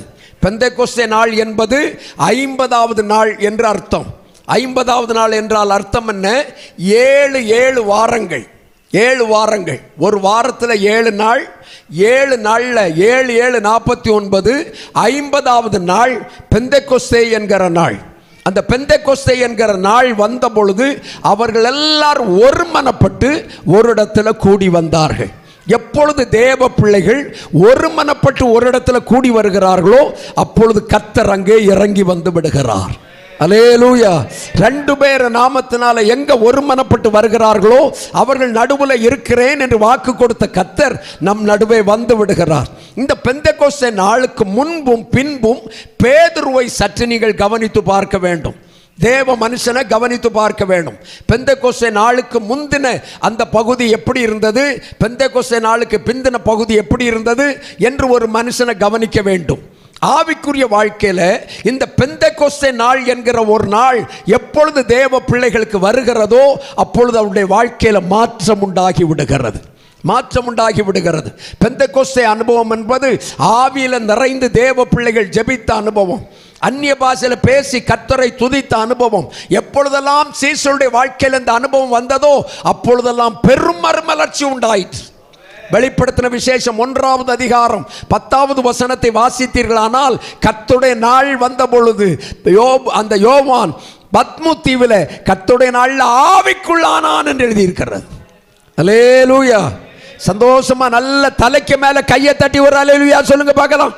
தலைக்கு மேல கையை தட்டி ஒரு அல்லேலூயா சொல்லுங்க. அல்லேலூயா சொல்லுங்க. அல்லேலூயா. அந்த பெந்தெகொஸ்தே நாள் அந்த கர்த்தருடைய நாள் வந்த பொழுது ஆவிக்குள்ளானானா. 7வது நாள்ல இவ்வளவு மகிமைன்னா 50வது நாள்ல எப்படிப்பட்ட மகிமையா இருந்திருக்கும், எப்படிப்பட்ட ஆரவாரமா இருந்திருக்கும். அந்த ஆரவாரம் உள்ள அந்த பெந்தெகொஸ்தே நாள் காற்றடிக்கிற முழக்கம் போல அவர்களுக்குள் வந்தது. அதற்கு முன்பு முதல்ல இயேசுவை கண்ட உடனே பேதுருக்குள்ள பயங்கர சந்தோஷம். இயேசுவை பார்த்தா எனக்கு பேதுருட்ட நல்ல பிடிச்ச சில பழக்க வழக்கங்கள் உண்டு. இயேசுவை பார்த்தா இயேசுவை பார்க்கிற பொழுது அவன் வலையை அலசி கொண்டு வாழ்க்கையில் எல்லாம் விரக்தியோடு இருந்து கொண்டிருக்கிறான். இனி எனக்கு முன்னேற்றம் இல்லை, எனக்கு தொழில முன்னேற்றம் இல்லை என்று நினைத்து கொண்டிருக்கிற பொழுது ஆண்டவர் சொல்வார் இன்னும் வலையை போடுப்பான்னு சொன்னார். ஆண்டவருடைய வார்த்தையின்படி வலையை போட்டு திரளான மீனை பிடிச்சான். பிடிச்ச உடனே பிசினஸ் நல்ல சக்சஸா இருக்கும் போது கர்த்தர் கூப்பிட்டார், வாப்பா ஊழியத்துக்கு, வா ஊழியத்துக்கு அப்படின்னார். வலைகளை விட்டுட்டு கர்த்தருக்கு பின்னாடி போனோம். நம்ம கொஞ்சம் பிஸ்னஸ் சக்ஸஸாக இருக்கும்போது தோக்கும்போது ஆண்டவரே ஊழியத்துக்கு வரேன்னு சொல்லுவோம். கொஞ்சம் ஜெயம் வரும்பொழுது ஊழியமும் வேண்டாம் ஒன்றும் வேண்டாம், பிஸ்னஸ் நல்லா தானே இருக்குன்னு சொல்லுவோம். அப்படி அந்த ஜெயமான நேரத்தில் தொழிலை விட்டுட்டு ஊழியத்துக்கு அவருக்கு பின் வந்தான். ஆனால் ஆண்டவருக்கு ஒரு கஷ்டம் வருகிறத பொறுக்காதவன். யோவான் 13வது அதிகாரத்தை நீங்கள் வாசித்து பார்த்தீர்களானால் அதில் ஆண்டவர் சொல்லுவார் எனக்கு பாடு வரப்போகிறதுன்னு சொன்னோன்னே இதெல்லாம் உமக்கு வரக்கூடாது என்று சொல்லுகிற பொழுது ஆண்டவர் சொல்லுவார் இப்படி ஒரு பாடு வருகிற பொழுது நீ கூட மறுதளிச்சிருவப்பா, நீ கூட மறுதளிச்சிருவ அப்படின்னு சொல்லி மறுதளிக்கிற நிலை 3 முறை மறுதளித்து விட்டான். அந்த பயங்கரமான மறுதலிப்பிற்கு பின்பு யோவான் 21வது அதிகாரத்தில் இயேசுவை பார்க்க முடியாமல் குனிந்து வெட்கத்தோடு ஒரு இடத்துல உட்கார்ந்திருக்கிறான். நம் இயேசு அவனை தேடி செல்லுகிறார். அல்லேலூயா. ஒருவேளை நீங்கள் ஆண்டவருடைய பிள்ளைகளாக இருந்திருக்கலாம், கர்த்தருடைய சமூகத்தில் வந்திருக்கலாம், ஆண்டவருடைய பிரசன்னத்திற்குள்ளே வந்திருக்கலாம். வந்தாலும் ஆண்டவர் உங்களை நீங்கள் புறம்பே போகிறத விரும்பவே மாட்டார். உங்களை சேர்த்து அணைக்கிற ஒரு கர்த்தர் அவர். அல்லேலூயா. என்றைக்கோ ஒரு காரியத்தில் பின்மாற்றம் வந்திருக்கலாம், பார்த்துக்காங்க, கலங்காதீங்க. என்றைக்கோ ஒரு சோர்வு வந்திருக்கலாம், கலங்காதீங்க. இன்னும் இயேசு மண்டையில் உங்களுக்கு இடம் உண்டு. நீங்க தேவ சமூகத்தில் வருவீர்களானால் உங்களை நேசிக்கிற ஒரு கர்த்தர் உண்டு. அவர் நம்மை சேர்த்து கொள்ளுகிற கர்த்தர். ஆதலால் தான் சொன்னார் நீதிமானா இருந்த ஒரு மனுஷன் 7 தரம் விழுந்தாலும் விட மாட்டோம்பா, அவனை சேர்த்து கொள்ளுகிற அற்புதமான கர்த்தர். அல்லேலூயா. பாவிய ஒருபோதும் தள்ளாத கர்த்தர் என்று தான் நாம் பாடுகிறோம். ஆதலால் ஆண்டவர் தூரம் போன நம்மையும் சேர்த்து கொள்ளுகிற ஒரு ஆச்சரியமான கர்த்தர் அவர். அப்படி அந்த பேதுருவை சேர்த்து கொண்டார். பேதுரு ஆண்டவர்கிட்ட சொன்னா நான் உம்மை நேசிக்கிறேன்னு உமக்கு தெரியும்பா, தெரியாம ஒரு பின்மாற்றம் வந்துட்டு, தெரியாம ஒரு தவறு வந்துட்டு, தயவு செய்து என்னை மன்னித்துக் கொள்ளும்னு சொன்னான். வேதவசனம் சொல்லுகிறது, பெந்தெகோஸ்தே காலத்தில் அவரை நிறுத்தினார் ஆண்டவர். எந்த மனுஷன் பின்மாற்றத்தில் இருந்தானோ அந்த மனுஷனை நிறுத்தி ஒரு பெரும் காற்று அவன் வாழ்க்கையில் அடிக்க அவனை கொண்டு பலத்த காரியங்களை செய்தார். இன்றைக்கு ஒருவேளை வெளியே தெரியாத பின்மாற்றம் உங்கள் உள்ளத்திற்குள் இருக்கலாம். ஆதிகால ஜெப அனுபவம் இல்லாமல் இருக்கலாம், ஆதிகால பரிசுத்த அனுபவம் இல்லாமல் இருக்கலாம். நடு ராத்திரி வேளையில புலப்பி அழுத நீங்க இப்ப அழுகையே வராம வறண்டு போன நிலை உங்களுக்கு காணப்படலாம். அந்த இழந்து போன நன்மைகளை திரும்ப தருகிறதற்காகத்தான் இந்த சபையில இந்த 18வது வருஷம் ஒரு பெந்தெகோஸ்தே நாளாய் கர்த்தர் தர விரும்புகிறார். ஒரு பெந்தெகோஸ்தே நாளாய் கர்த்தர் ஊற்ற விரும்புகிறார். நம்புகிறீர்களானால் எல்லாரும் கரங்களை தட்டி கொஞ்ச நேரம் புதிய அபிஷேகத்தை நமக்கு தரும்படியாய், புதிய வல்லமையான கிருபையை ஊற்றும்படியாய், புதிய அந்நிய பாஷையை தரும்படியாய் நல்ல கொஞ்ச நேரம் கரத்தை தட்டி நல்ல கொஞ்ச நேரம் ஆவியில நிறைந்து ஆண்டவரை ஸ்தோத்திரம் பண்ணுங்க பார்க்கலாம். வாயை திறந்து அபிஷேகத்தோட, அந்நிய பாஷை அடையாளத்தோட, கிருபைகளோட, பலத்தோட, ராமஹதாரா ரிகதானா தலபா புதிய அபிஷேகம் ஊற்றப்படட்டும் ஆண்டவரே. இழந்து போன ஜெப ஆவி வரட்டும்ப்பா. இழந்து போன ஜெப வல்லமை வருவதாக, இழந்து போன ஜெப கிருபை வருவதாக. ராகனா கதானா ரிமானா மாரா பாலா பாரா பாலபா நல்ல கையை தட்டி ஒரு புதிய அபிஷேகம் உங்களுக்குள் ஊற்றப்படுகிறது. ஒரு புதிய வல்லமை உங்களுக்குள் ஊற்றப்படுகிறது. இந்த நாள் கர்த்தர் உண்டு பண்ணின நாள். ஷாமானா ஹதானா ரிகானா ஹதுரியாந்தா ரபாலபா ரிபாபாபானா மரபாலபா. ஹalleluya. கர்த்தர் நல்லவர், கர்த்தர் நல்லவர். பேதுரு எனக்கு ரொம்ப பிடிக்கும். பேதுரு இயேசு கெத்செமனேயில போகும்பொழுது ஜெபம் பண்ண போகும்போது தூங்கினவே. இப்போ பெந்தெகோஸ்தே நாளுக்கு பிறகு அவன் எங்க தூங்கினான் தெரியுமா? பைபிள் சொல்லுது ஜெயிலில் தான் உறங்கினான். அதுக்கு இடையில உறங்க நேரமே வரல. தேவ மனுஷனை ஜெயிலில் கொண்டு போட்டது எதற்கிட்டா? கொஞ்ச நேரம் ரெஸ்ட் எடுக்கிறதுக்கு, கொஞ்சம் தூங்கினான். நான் நினைச்சேன் ஏன்டா அங்கே தூங்குறான் அப்படின்னா அவருக்கு பெரிய சந்தோஷம் உண்டு. அன்னைக்கு பெந்தெகோஸ்தே அந்த கெத்செமனே தோட்டத்தில் ஜெபம் பண்ணும்போது இயேசுவுக்கு இருந்த கொஞ்சம் விசுவாசிகளாகிய நாங்கள் தூங்கிட்டோம். ஆனா பெந்தெகோஸ்தே நாளைக்கு பிறகு எங்களுக்காய் ஜெபம் பண்ணுகிற கொஞ்சம் விசுவாசிகள் இருக்கிறார்களே. நாங்க ஏன் தூங்கணும்? நாங்க ஏன் விழிச்சிருக்கணும்? கொஞ்சம் ரெஸ்ட் எடுக்கலாம். உங்க ஊழியக்காரங்க எப்போ ரெஸ்ட் எடுப்பாங்க தெரியுமா? சபையார் ஊக்கமாய் ஜெபிக்க ஆரம்பிச்சா. அல்லேலூயா. கரத்தை உயர்த்தி சந்தோஷமா ஒரு அல்லேலூயா சொல்லுங்க பார்க்கலாம். நடுராத்திரியெல்லாம் எங்க கண்கள் அந்த வீட்டில் ஒரு பிரச்சனை வந்துடக்கூடாதுப்பா, இந்த வீட்டில் போராட்டம் வந்துடக்கூடாது, இந்த விசுவாச குடும்பத்தில் நெருக்கம் வந்துடக்கூடாது, அந்த குடும்பத்தில் ஒரு குடிகாரன் கிடந்து குடும்பத்தை கெடுத்து கொண்டிருக்கிறானே, இங்க ஒரு பிள்ளை கீழ்ப்படியாம வாழ்ந்து கொண்டிருக்கிறானே, இந்த பிள்ளைகளுடைய வாழ்க்கையெல்லாம் சீர்படுவதாக, குடும்பங்கள்ல சமாதானம் வருவதாக, சந்தோஷம் வருவதாக என்று ஜெபிக்கிற அந்த குடும்பங்கள்ல அந்த குடும்பம் ஜெபம் பண்ண ஆரம்பிச்சுட்டா அதுக்கப்புறம் எங்களுக்கு கொஞ்சம் இளைப்பாறுதல். அல்லேலூயா. சில குடும்பங்களில் சொல்கிறாங்க பற்றியலா, அவன் குடிகாரம் பட்டப்பாடு என்ன, இப்போ பைபிளையும் தூக்கிட்டு சபைக்கு வாராயா, சபைக்கு வாரா. இப்போ நான் தூங்குறாலும் அவர் ஜெபம் பண்ணுறார். அல்லேலூயா. உங்கள் பிள்ளைகளை கர்த்தர் அப்படி மாற்றுவார், உங்கள் குடும்பம் அப்படி மாறும். இன்னைக்கு நீங்கள் நினைக்கிறீங்க உங்கள் பிள்ளைங்க கூப்பிட்டா வரலன்னு, உங்களுக்கு முன்னாடி உங்கள் பிள்ளைங்க கர்த்தருடைய ஆலயத்துக்கு வருகிறத உங்கள் கண்கள் காணும். உங்கள் கணவன் கூட்ட ஆராதனைக்கு வருகிறத உங்கள் கண்கள் காணும். உங்கள் குடும்பமா நீங்கள் தேவ சமூகத்தில் வந்து நின்று தேவனை ஆராதிக்கிறத உங்கள் கண்கள் காணும். கர்த்தர் அதை கட்டாயம் செய்வார், கட்டாயம் செய்வார். எங்களுக்கு குடும்பம் என்ன? இந்த பால்ராஜையாவுக்கு குடும்பம் நீங்கள் தான். நீங்கள் ஊக்கமாக என்னைக்கு ஜெபம் பண்ணுவீங்களோ அன்னைக்கு எங்களுக்கு கொஞ்சம் ரெஸ்ட் வரும். இப்போ பெந்தெகோஸ்தே பாஸ்டர்மாருக்கெல்லாம் ரெஸ்ட் எல்லாம் வர்றதில்லை. எல்லா ஆராதனையும் கத்துங்க, கையை தட்டுங்க, துதியுங்க, பாட்டு பாடுங்க, ஹோ ஹோ ஹோ ஹோ ஹோன்னு சத்தம் போடணும். அப்படி போட்டுக்கிட்டு 30 வயசில் டொப்புன்னு ஒரு அட்டாக் வந்து நாங்கள் போயிடுவோம். அதோட முடிஞ்சு என்னத்துக்கிட அந்த கத்துனோம்னா உபவாச ஜெபம் 40 நாள் 20 நாள் 10 நாள்னு வச்சுட்டு வெறும் வயத்தில் குடலெல்லாம் பொட்டி ஆராதிங்கம்மா, கை தட்டுங்கம்மா, பாட்டு பாடுங்கம்மா, அழுமாமா, மாமா மாமான்னு சொல்லிக்கிட்டு பிறகு போட்டுன்னு பாஸ்டர் என்னாச்சு, பாஸ்டருக்கு அட்டாக்கு பார்த்துக்காக. அட்டாக் எதுக்கு அட்டாக் வந்து தெரியுமா? நீங்கள் துதிக்காதனால. நீங்கள் ஆராதிக்க ஆரம்பித்தா நாங்கள் கொஞ்சம் மௌனமாக நிற்போம். அல்லேலூயா. கரத்தை உயர்த்தி சந்தோஷமா ஒரு அல்லேலூயா சொல்லுங்க பார்க்கலாம். நம்ம ஊரில் அது கொஞ்சம் குறைவு தான் பார்த்துக்காங்க. கேரளாவில் ஒரு ஆராதனைக்கு போய் உட்கார்ந்துருந்தேன். ஒரு பாட்டு தான் படித்தாங்க, ஒரே ஒரு பாட்டு.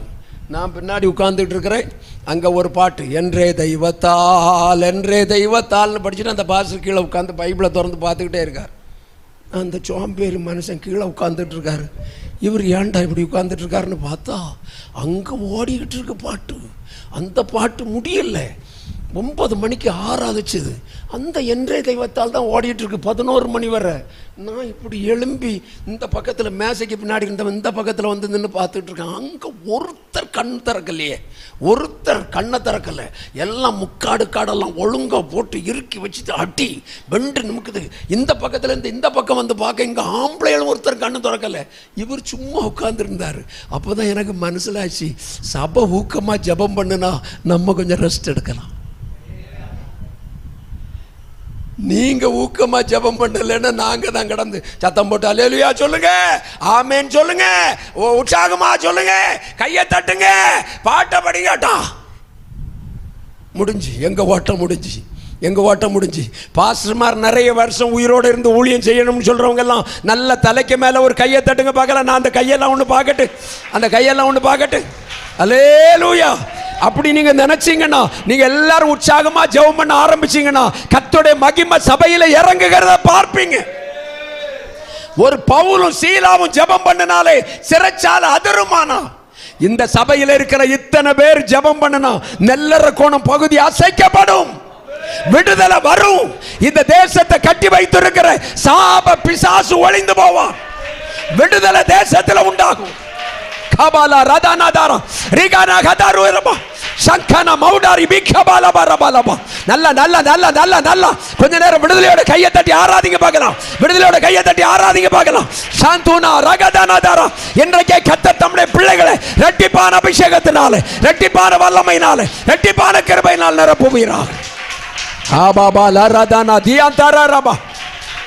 ஹalleluya. ஸ்தோத்திரம். கர்த்தர் நல்லவர். பெந்தகோஸ்தே நாளில் 120 பேர் தான் கூடி ஜெபம் பண்ணினாங்க. ஆராதனை முடியும் போது ஞானஸ்நானம் பெற்றவங்க எத்தனை பேர்? ஹலோ, 3000 பேர் ஞானஸ்நானம் பெற்றிருக்காங்க. இந்த கணக்கு எனக்கு எத்தனையோ தடவை கூட்டி பார்க்குறேன், பார்த்துக்காங்க வரல. கூட்டி பார்க்குறேன். 120 பேர் இருந்தாங்க. ஞானஸ்நானம் எடுத்தவங்க எத்தனை பேர்? அதை கழிக்கணுமா, வகுக்கணுமா, பெருக்கணுமா, ஒன்றும் தெரியலை. ஒன்று தெரியுமா? நீங்களும் நானும் ஒருமனப்பட்டா நம்ம தேசம் ஞானஸ்நானம் எடுக்கும். பக்கத்தில் உள்ளவங்கள்ட்ட சொல்லுங்க, நம்ம 2 பேரும் ஒருமனப்பட்டா தேசம் என்ன செய்யும்? நம்ம ஊரே ஞானஸ்நானம் எடுக்கும்.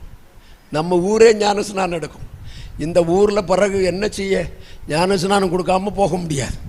மணியங்குழியில் அந்த கொலை செய்கிற பக்கத்தில் அது என்ன மணியங்குழியாது, இந்த ஒரு அந்த லண்டன் மிஷன் சர்ச்சு ஒன்று இருக்கு. அந்த ஊரில் பிரசங்கம் பண்ணிட்டு இருக்கிறேன் லண்டன் மிஷன் சபையில். என்னை உள்ளே கூப்பிடும்போது சொன்னாங்க, ஞானஸ்நானம் பற்றி பேசப்படாதியா அப்படின்னு சொன்னாங்க. மங்கலம் அந்த மங்கலத்தில் ஞானஸ்நானம் பேசப்படாதியா அப்படின்னு சொல்லிட்டாங்க. நான் இந்த சிப்பாயும் போட்டுக்கிட்டு போயிட்டு ஞானஸ்நானம் பேசாமல் வந்தோம்னா என்னை ஆண்டவர் விடுவாரா? கடைசி நாள் சொன்னேன், என்னை ஞானஸ்நானம் பேசப்படாதுன்னு சொல்லியிருக்காங்க. அதனால நான் ஞானஸ்நானத்தை பற்றி சொல்லலை. நான் முங்கி எடுத்திருக்கேன்னு சொல்ல மாட்டேன். உங்கள்கிட்ட தயவு செய்து மன்னிச்சிக்காங்க. நான் ஞானஸ்நானம் எடுத்திருக்கேன்னு சொல்ல மாட்டேன். நீங்கள் முங்கி எடுங்கன்னு நான் சொல்ல மாட்டேன். அப்படி இப்படின்னு கொஞ்சம் எதிர்மறையாகவே பேசிக்கிட்டு முடிக்கிறதற்கு பிளான் போடும்போது ஆவியானவர் சொன்னார், கொஞ்சம் தைரியமாக பேசுடான்னு. அடித்து பிரசங்கம் பண்ணிவிட்டு, ஞானஸ்நானம் யாராவது எடுக்கணும்னா இந்த சானல் கரையில் தந்துக்கிட்டு தாண்டா போவேணும். இன்னைக்கு மாற்றதுக்கு துணி கொண்டு வராட்டாலும் பரவாயில்ல, பிலிப்பு மாதிரி நனைஞ்சுக்கிட்டே போவேன். ஞானஸ்நானம் எடுக்க வந்தா ஞானஸ்நானம் தருவேன் அப்படின்னு சொன்னேன். 2 பையன்மார், 1 நம்பர் பொறுக்கி பையன்மார், ரவுடி பையன்மார், கன்வென்ஷனுக்கு இந்த பொம்பளை பிள்ளைகளை பார்த்து விசிலடிக்க வந்த பையன்மார் ஓடி வந்து என்னட்ட வந்து, எனக்கு ஞானஸ்நானம் தருவோயா. அந்த ஊரில் உள்ளவெல்லாம் என்னட்ட பார்த்து சொல்லுவாங்க, கொடுத்துறாங்க பாஸ்டர், இந்த பயிலு ரொம்ப மோசமான பயிலு. நான் அவனோட சமாளிக்கிறதுக்கு வேண்டி சொன்னேன்ப்பா, மாற்றதுக்கு வேட்டி சட்டையெல்லாம் இல்லைப்பா, நெல்லும் நான் என்ன வாரேன்னு சொல்லிட்டு நேராக போய் குலசேகரத்தில் போய் ஒருத்தன் வேஷ்டியும் சட்டையும் டவ்வலும் எல்லாம் வாங்கிட்டு வந்துட்டான். ஒரு வழியும் இல்லை, சொல்லிட்டோமே ஞானஸ்நானம் கொடுப்போம் அப்படின்னு இந்த 2 பையன்மாருக்கும் ஞானஸ்நானம் கொடுத்துட்டேன். ஒரு 12 வருஷம் கழிஞ்சது பார்த்துக்காங்க. திடீர்னு திருநெல்வேலியில் ஒரு மீட்டிங்க்கு என்னை கூப்பிட்டுருந்தாங்க. நான் அங்கே போனேன். போய் பிரசங்கம் பண்ணுவதற்கு முன்னாடி என்னை அறிமுகப்படுத்தின அந்த தேவ மனுஷன் என்னை அறிமுகப்படுத்தும் போது சொன்னார், இவர்கிட்ட தான் நான் ஞானஸ்நானம் எடுத்தேன்னார். இவனை நான் கண்டதே இல்லையே, இவன் நான் என்ன பொய் அடிக்காண்டா, இவனுக்கு நான் ஞானஸ்நானம் கொடுத்தனா அப்படின்னு இப்படி பார்த்துக்கிட்டு இருக்கேன். அப்போ அவன் சொன்னான், மங்களம் ஊரில் லண்டன் மிஷன் சர்ச்சில் இவர் வந்து பிரசங்கம் பண்ணார். அப்போ எனக்கு மனசிலாயிட்டு, லண்டன் மிஷன் சபையிலன்னு சொன்னோன்னு மனசிலாயிட்டு, அந்த பொறுக்கி போயினாமே இடை பாஸ்டராக இருக்கானா, ஞானஸ்நானம் எடுக்கானா. ஆச்சரியமாக இருந்தது பார்த்துக்காக, ஆச்சரியமாக இருந்தது. ஒரு பெரிய சபை, அது நிறைய ஆட்கள், அந்த ஆட்களையெல்லாம் வச்சு நடத்திக்கிட்டு இருக்கான். முடிஞ்சு சாப்பிட்டுட்டு இருக்கும்போது எனக்கு உள்ளம் ஆறலை, எனக்கு உள்ள ஆறல்ல. 12 வருஷத்துக்கு முன்னாடி அழுதுகிட்டு அந்த இடத்துலேருந்து வந்தேன். இந்த படுபாய் பயலுக்கு ஞானஸ்நானம் கொடுக்குறேன் ஆண்டவரே, எனக்கு தலையெழுத்துது அப்படின்ட்டு தலையில் அடிச்சுட்டு வந்தேன். கிருபை, அவங்க ஊழியக்காரன் ஆகிட்டான். 2 பேரும் ஊழியக்காரன் ஆகிட்டான். 2 பேரும் ஊழியக்காரன் ஆகிட்டான். 2 பேரும் ஆச்சரியமாக ஊழியங்களை செய்கிறார்கள், ஆச்சரியமாக ஊழியங்களை செய்கிறார்கள். எனக்கு பார்க்கறதுக்கு அதிசயமாக இருந்தது. என் கண்ணால் நம்பவே முடியலை, நம்பவே முடியலை. என் ராத்திரி நான் இந்த காலையில் இந்த பகல் வேளையில் சொல்கிறேன், தேவனுடைய பிள்ளைகள் நம்ம ஒருமனப்பட்டா போதும், நம்ம ஒருமனப்பட்டா போதும். இன்றைக்கு நீங்கள் நம்புங்க. இன்றைக்கு நீங்கள் ஒருமனப்பட்டீங்கன்னா இந்த 18வது வருஷத்தில் இந்த சபையில் இந்த கன்வென்ஷன் முடிக்கிறதற்கு முன்னாடி ஒருவேளை யா மூலமா அல்லது நாளைய நாளிலிருந்து பேசுகிற தேவ மனுஷன் பால் ஜான்சன் மூலமா ஏதோ ஒரு ஊழியக்காரன் மூலமா யாரை கொண்டாவது நல்ல குத்தி அரிசி ஆக்குகிற கர்த்தர் செய்கிற எழுப்புதலை கண்கள் காணணும். கனாலா ரதானதா ரபா ரிபாலா பாரா பாலா பாரா பாலா பாரா பாலா. நல்ல கையை தட்டி ஒரு மனதை ஊற்றுவீராக, ஒரு மனதின் ஆவி ஊற்றப்படுவதாக, ஒரு மனதின் சிந்தை ஊற்றப்படுவதாக, ஒரு காற்று எல்லாருக்குள்ளும் வீசட்டும் ஆண்டவரே. ராகானா கதானா தரதல பாரபா ரிபஹரபல வரபா. ஜீசஸ், அல்லேலூயா, அல்லேலூயா. கிருபை, கிருபை, கிருபை. நான் ஒரே இடத்துல நின்று ஒரு 50 பேருக்கு ஞானஸ்நானம் கொடுத்துருக்கிறேன். ஒரு 500 பேருக்கு ஜஸ்டின் பிரபாகர் ஞானஸ்நானம் கொடுக்கும்போது பக்கத்தில் நின்றுருக்கிறேன். 500 பேருக்கு ஞானஸ்நானம் கொடுக்கும்போது 3000 பேருக்கு எப்படி கொடுத்தாரோ தெரியாது. கொஞ்சம் 1/2 மணி நேரம் தண்ணியில் போய் நின்று பாருங்களேன், அப்போ தெரியும், அப்போ தெரியும். உங்களை அந்த காலையில் டிசம்பர் மாத குளிரில் கொண்டு நிறுத்தணும். எல்லா அந்நிய பாஷையும் அடையாளமும் வரும், எல்லா அந்நிய பாஷமும் அடையாளமும் வரும். 500 பேருக்கு தண்ணியில் நின்று கொடுக்காது. இது 3000 பேருக்கு கொடுக்கறதுக்கு என்ன பாடுபட்டிருப்பார் தெரியும்ல, என்ன பாடுபட்டிருப்பாருன்னு தெரியும்ல. அதனால ஆண்டவர் பிள்ளைங்க, இந்த ஊரில் கர்த்தர் ஒரு எழுப்புதலை அனுப்பணும். அதுக்கு வேற ஒன்றும் நீங்கள் செய்யாண்டாம், ஜெபமெல்லாம் பண்ணாண்டாம். நீங்கள் எல்லாம் ஒருமனப்பட்டா போதும். நீங்கள் எல்லாம் என்னப்பட்டா போதும், என்னப்பட்டா போதும், ஒருமனப்பட்டா போதும். பக்கத்தில் இருக்கவங்க அந்த பக்கம் இந்த பக்கம் கையை கொடுத்து அந்த பக்கம் இந்த பக்கம் பார்த்து சொல்லுங்க, நம்ம ஒருமனப்பட்டா நம்ம ஊர் எழுப்புதல் அடையும். அல்லேலூயா. யார் யாரெல்லாம் நம்புறீங்க, யார் யாரெல்லாம் நம்புறீங்க, யார் யாரெல்லாம் நம்புறீங்க, யார் யாரெல்லாம் நம்புறீங்க? கையை தட்டி சொல்லுங்க. ஒன்று சேர்ந்து நாம் துதிப்போம், சாத்தானை மிதிப்போம், தேசத்தை சுதந்தரிப்போம். ஒன்று சேர்ந்து நாம் துதிப்போம், சாத்தானை மிதிப்போம், தேசத்தை சுதந்தரிப்போம். எதிர்காலம் நமக்குண்டு, எதற்கும் பயமில்லை. எதிர்காலம் நமக்குண்டு, எதற்கும் பயமில்லை. அதிகாரம் கையிலே, அதிகாரம் ஆளுவோம் தேசத்தை, நாம் ஆளுவோம் தேசத்தை. ஒன்று சேர்ந்து நாம் துதிப்போம், சாத்தானை மிதிப்போம், தேசத்தை சுதந்தரிப்போம். ஒன்று சேர்ந்து நாம் சாத்தானை மிதிப்போம், தேசத்தை சுதந்தரிப்போம். அல்லேலூயா, அல்லேலூயா. உங்களுக்கு கிடைச்சிருக்கிற நல்ல வாய்ப்பை பயன்படுத்துங்க. நேரம் கிடைக்கிற பொழுதெல்லாம் 2 பேர் வந்து சபையில் விழுந்து அழுங்க, ஆண்டவரத்தில் ஜெபம் பண்ணுங்க. இந்த நெல்லறை கோணம் கர்த்தர் அறியணும், இந்த நெல்லறை கோணத்தில் ஒரு எழுப்புதல் வரணும். இந்த நெல்லறை கோணம் கிராமத்தில் ஒரு மனிதன் கூட கர்த்தரை அறியாம இருக்கக்கூடாது. கர்த்தருடைய ஊழியத்துக்கு விரோதமாக, கர்த்தருடைய ஊழியத்துக்கு எதிராக இருக்கக்கூடாது. கர்த்தர் கிருபை தருவாராக. இரண்டாவது ஒரு காற்றை நான் சொல்லட்டும். அப்போஸ்தலர் நடபடிகள் புஸ்தகம் 27வது அதிகாரம்.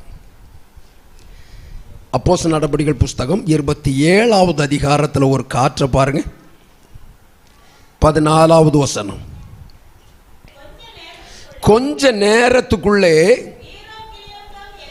ஈரோக்களித்தோன் என்றும் கடுங்காற்று அதன் மேல் மோதிற்று. கொஞ்ச நேரத்துக்குள்ள ஈரோக்ளிதோன் என்கிற காற்று அந்த ஊரில் அடித்தது. ஈரோக்ளிதோன் காற்று. கர்த்தரிடத்திலிருந்து புறப்பட்ட காற்றுகள் பல உண்டு. அதில் ஒன்று தான் அப்போஸ்தலர் நடபடிகள் அடித்தது.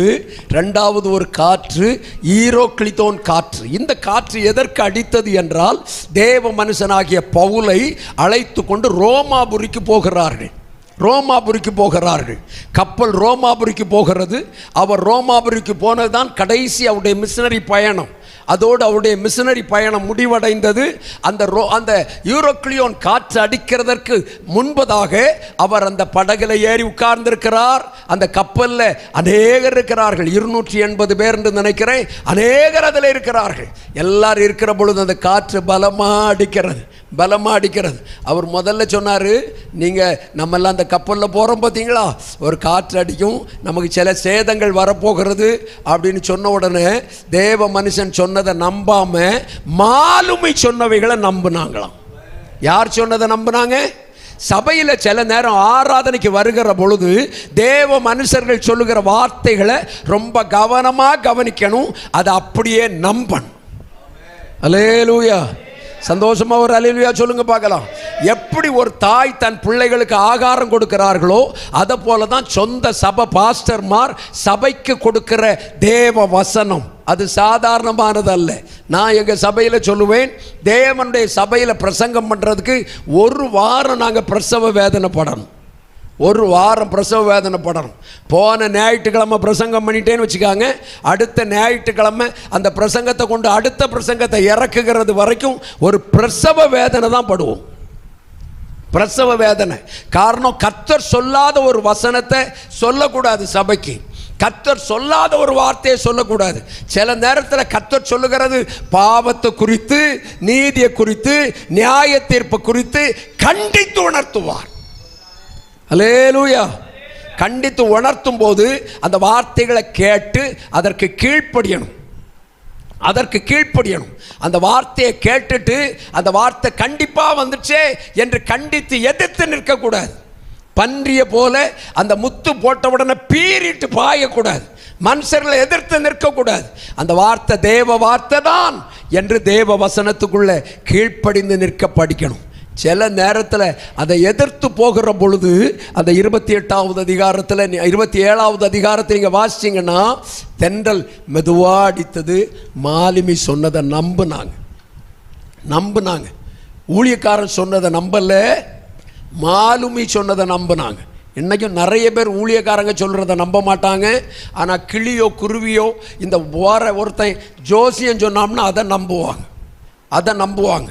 இன்றைக்கி பல விசுவாசிகள் ஜோசியம் பார்க்கிறதும் குறி கேட்கறதுமான பழக்கத்துக்குள்ளே வந்துட்டாங்க. இப்போ பல விசுவாசிகள் பிரச்சனையே இல்லை, சினிமா தேட்டருக்கு தான் போய் சினிமா பார்க்கணும்னு இல்லை, நம்ம கையிலேயே உலகம் வந்துட்டு பார்த்தீங்களா, அந்த உலகத்துக்குள்ளேயே சினிமாவை பார்த்து காலத்தை ஓட்டுற ஆட்களெல்லாம் இருக்கிறாங்க. நான் உங்களுக்கு சொல்லுகிறேன், கர்த்தருடைய பிள்ளைகள் பரிசுத்தமாக ஜீவிக்கிறத கர்த்தர் விரும்புகிறார். அல்லேலூயா. சந்தோஷமாக ஒரு அல்லேலூயா சொல்லுங்க பார்க்கலாம். செல்ஃபோன் இல்லாமல் இன்றைக்கு வாழ முடியாதுங்க கண்டிஷனில் வந்துட்டாங்க. நான் அங்கே சைலண்டில் போட்டு அங்கே வச்சாச்சு. ஒரு பக்கம் ஓரத்தில் தூக்கி வச்சுருக்கிறேன். அதிகம் அதை பயன்படுத்துகிறது இல்லை, ரொம்ப குறைவாக தான் அதை பயன்படுத்துகிறது. ஏதோ கூப்பிட்டா எடுக்கிறதற்கும் காரியங்களை அறிந்து கொள்வதற்கும் பயன்படுத்துகிறது தானே தவிர அதிகம் பயன்படுத்துகிறது இல்லை. நான் உங்களுக்கு சொல்லுகிறேன், வீணா செல்ஃபோன்களை பயன்படுத்தாதீங்க. கர்த்தர் நல்லவர். அப்போ அந்த சபையில் வந்திருக்கிற தேவ பிள்ளைகள் அந்த தேவ மனுஷர்கள் சொல்லுகிறத விட அதிகம் மாலுமி சொல்லுகிறத நம்புகிறார்கள். சவுல்னு ஒரு ராஜா இருந்தானே, தேவ மனுஷனாகிய அந்த சாமுவேல் சொன்னதை நம்பாம சொல்லி பாருங்களேன். நேற்றுக்கு ஒரு தம்பி வந்திருந்தார், ஒரு தம்பி நேற்றை கூட்டத்துக்கு வந்திருந்தார். நான் வரும்போது என் கூட ஒரு பாஸ்டர் அவரை கூட்டிகிட்டு வந்தார். என் காரில் தான் வந்தார். வந்து கொஞ்சம் நேரம் பேசிகிட்டே வந்தேன். பயங்கரம்.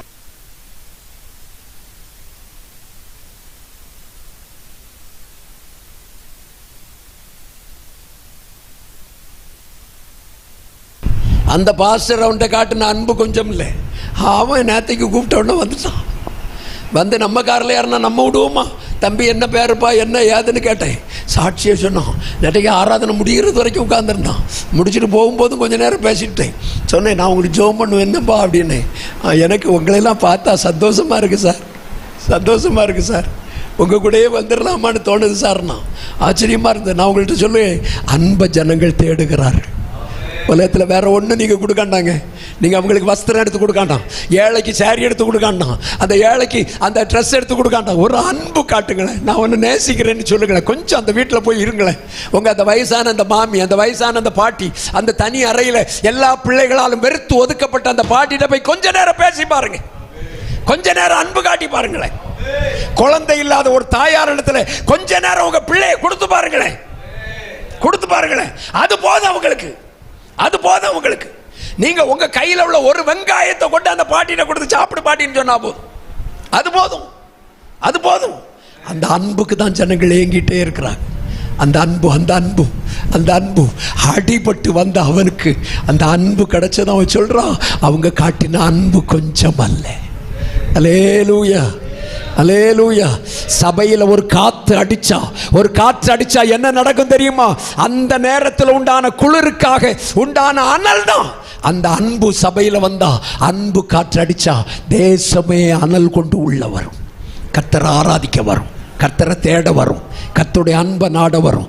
நீங்களும் நானும் அனல் கொண்டு வருகிற தேவ பிள்ளைகளாய் அந்த காற்றை சபைக்குள்ள கொண்டு வர கர்த்தர் கிருபை தரணும். அல்லேலூயா. இன்னைக்கு அந்த காற்று சபைக்குள்ள வீசுனா சபையில் என்ன நடக்கும் தெரியுமா? பைபிளில் நீங்கள் வாசிச்சு பார்த்தீங்கன்னா அந்த 28வது அதிகாரம், எனக்கு நேரம் முடிய போகிறதுனால அந்த பகுதியை நிறுத்துகிற, கவனிச்சுக்காங்க. அங்கே போகிற பொழுது இவனும் அந்த அனல்ல உட்காந்து அந்த விறகு தூக்கி வாரி போடுறான். போடுகிற பொழுது அங்கே தீ பத்தி எரிஞ்சு அந்த எரிகிறதுனால அங்கே உள்ள இருந்த சர்ப்பம் இவனை கடிச்சிச்சு. இவனை கடிச்சிருச்சு. தெரிஞ்ச பகுதி தானே, கடிச்சிருச்சு. அந்த சர்ப்பம் கடிச்சிருக்கிற பொழுது இப்படியே கையில் கடிச்சிட்டு நிற்குது, கடிச்சிட்டு நிற்குது. நானாக இருந்திருந்தா என்ன செய்திருப்பேன் தெரியுமா?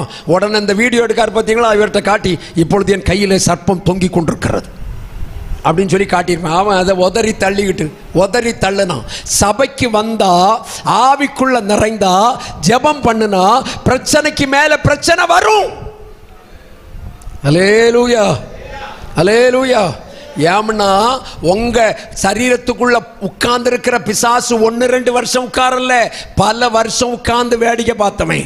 அவன் இப்ப அவனை காலி பண்ண போனா, அவன் மாற மாட்டேன்னு சொல்லிட்டு என்னெல்லாம் ஆர்டர் வாங்க முடியுமோ எல்லாத்தையும் வாங்குவான், எல்லா பிரச்சனையும் உண்டாக்குவான், எல்லா போராட்டத்தையும் உண்டாக்குவான்.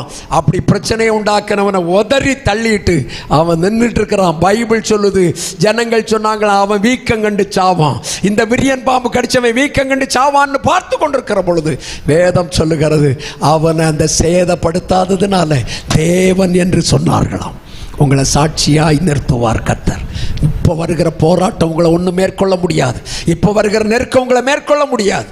பைபிள் சொல்லுது, எந்த பாம்பு எந்த கையில் கடிச்சதோ அந்த பாம்பை உதறி போட்ட அதே கையை வச்சு அடுத்த வியாதியசன் மேலே வச்சான், சுகம் வந்தது, சுகம் வந்தது, சுகம் வந்தது. உங்க பாடு, உங்க நெருக்கம், உங்க கஷ்டம், உங்க எல்லா உபத்திரவங்கள் இன்னும் ஒருவருக்கு ஆசீர்வாதமாய் மாறப்போகிறது. அல்லேலூயா. யார் யாரெல்லாம் நம்புறீங்க? யார் யாரெல்லாம் நம்புறீங்க? எவ்வளவு தைரியமா சொல்லலாம் தெரியுமா? நான் கடந்து வந்த கஷ்டம், நான் கடந்து வந்த பாடுகள், நான் கடந்து வந்த நெருக்கங்கள், நான் கடந்து வந்த சஞ்சலங்கள் இனி உனக்கு வராது. காரணம், உன்னோடு கர்த்தர் இருக்கிறார், என்ன நடத்தின கர்த்தர் உன்னை நடத்துவார் என்று தைரியப்படுத்தி பாருங்கள். ஆண்டவர் உங்களை பலப்படுத்த வல்லவர். 2 காற்று இந்த பகல் வேளையில் சொல்லியிருக்கிறேன். ஒரு காற்று அப்போஸ்தலர் நடபடிகளில் வீசின காற்று, 2வது காற்று யூரோக்ளிதோன் காற்று. அந்த காற்று வீசின பொழுது பவுலை ஒரு தேவ மனுஷனாய் மாற்றிற்று. இன்றைக்கு அந்த காற்று வீசினால் தேவன் உங்களை புதிய பாஷையினால், புதிய கிருபையினால் நிரப்புவார். ரெண்டாவது அந்த காற்று வீசினால் உங்களை அடைக்கல பட்டணமாகிய சபைக்குள் கொண்டு வந்து உங்களை சாட்சிகளாய் மாற்றுவார். எழுந்து நிற்கலாமா? நம்ம ஆண்டவரை ஸ்தோத்திரம் பண்ணி ஜெபம் பண்ண போகிறோம். ஒரு 10 நிமிஷம் மட்டும் நம்ம எல்லாரும் ஆண்டவரை துதிக்க போகிறோம். எனக்கு ஆண்டவர் இன்னைக்கு சொல்லி அனுப்பின காரியம் இதுதான். சொல்லி அனுப்பின காரியம், இன்றைக்கு அந்த சபையை இரட்டிப்பான வல்லமையினால் நிரப்புவேன், இரட்டிப்பான அபிஷேகத்தினால் நிரப்புவேன். அப்போஸ்தலர் நாட்களில்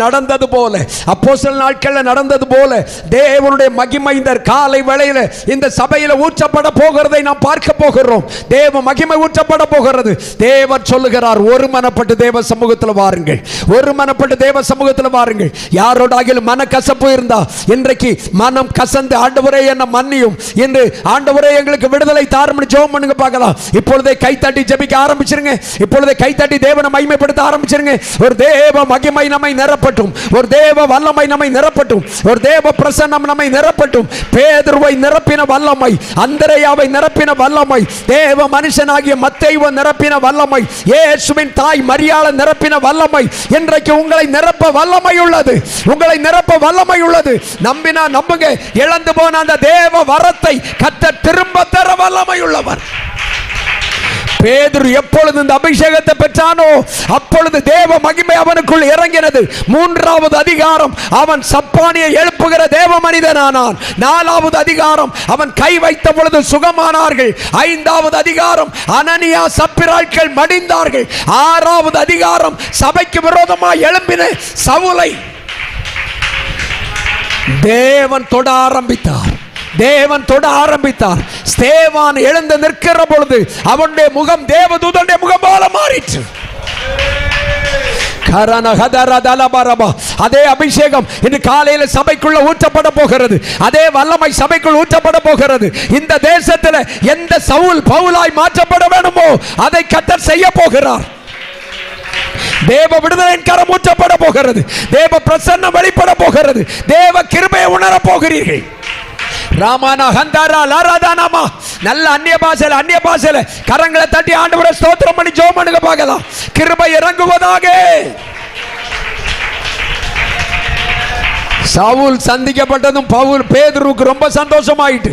இனி பவுல் பார்த்து கொள்ளுவான். பவுல் தான் அதுக்கு பிறகு மிஷனரி பயணம். 13வது அதிகாரம் வரைக்கும் பேதுருவின் காலம். இன்றைக்கு காலையில் உங்களை கொண்டு கர்த்தர் எழுப்புதல் அனுப்ப போகிற காலம். கிருபை கிருபை கிருபை கிருபை கிருபை கிருபை கிருபை இறங்கட்டும், கிருபை இறங்கட்டும், கிருபை இறங்கட்டும், கிருபை இறங்கட்டும், கிருபை இறங்கட்டும், கிருபை இறங்கட்டும். தாய்மார் மேல் கிருபை இறங்கட்டும், தகப்பன்மார் மேல் கிருபை இறங்கட்டும், தேவ மனுஷர் மேல் கிருபை இறங்கட்டும், வாலிப தங்கச்சி மேல் கிருபை இறங்கட்டும், வயோதிப பாட்டி மேல் கிருபை இறங்கட்டும், வயோதிப தாய்மார் மேல் கிருபை இறங்குவதா. உடானா கதானா மால பௌ சாந்தால பௌடா ரகதனா தியந்தர பலபா உடைக்கப்படுவதாக, போராட்டங்கள் உடைக்கப்படுவதாக.